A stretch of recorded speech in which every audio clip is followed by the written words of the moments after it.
So a few months back I made this lathe. It was released in a state with the most basic tooling, a tool rest and graver setup inspired by horological turning.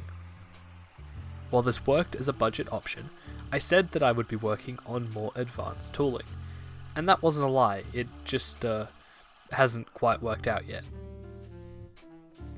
The first idea I tried was this setup here, to act as a copy lathe. A copy lathe uses a touch to trace a pattern, resulting in repeatable and somewhat accurate objects with relative ease. The idea made sense to me since it could be made cheaply and easily, but ultimately I wasn't happy with the results enough to release the video. Some part of the setup was giving me a horrible surface finish. There was one part of the video, however, that I thought was interesting enough to share on its own. The handpiece has this very uniquely shaped handle that is far more organic than most of what I make, and I wanted to show how I achieved that.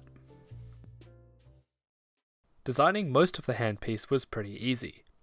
Its key components are the tool bit holder with a block to adjust the height of the tool, the touch, also adjustable for different tool sizes, and the handle itself.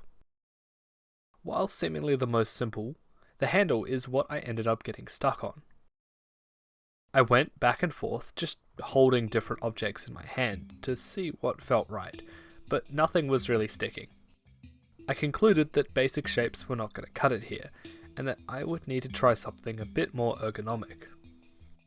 Onto my handpiece, I modelled a basic shape as a separate part from the rest of the model.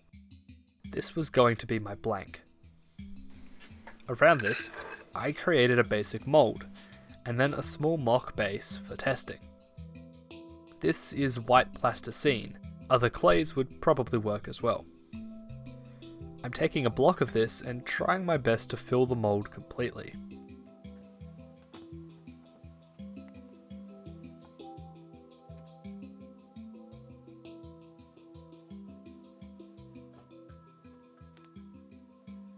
Despite not adding draft, I get the mould halves apart and I'm left with a plasticine version of my handle blank. This goes into the mock stand to create an analogue for what the actual handle might feel like. Holding it like it's being used, I squeeze the plasticine, creating deep imprints of the shape of my hand. This leaves me with a pretty comfortable grip fit much better for its purpose. But this, of course, isn't done. We now need to get it back into digital space. To achieve this, I'm of course going to use 3D scanning. I'm using my RevoPoint scanner, but this can be achieved on a budget with photogrammetry or a similar technique. Setting up the part on a turntable, I spent some time getting scans at all different angles. Being white, the part scans incredibly easily. I combine these multiple scans in the RevoScan software, which automatically aligns them for me. In Blender, I import both my handle and the scan data. It's very important here to align the scan data to the CAD, not the other way around.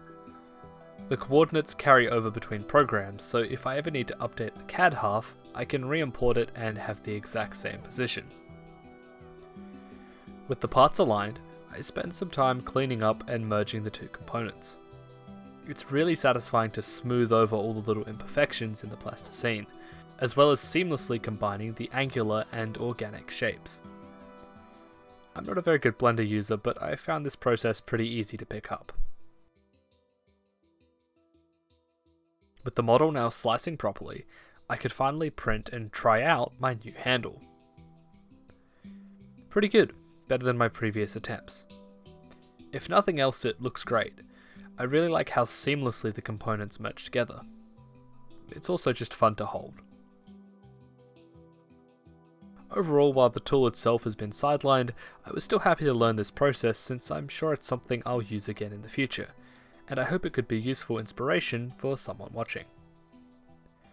As mentioned, the lathe and the mill are both still being worked on.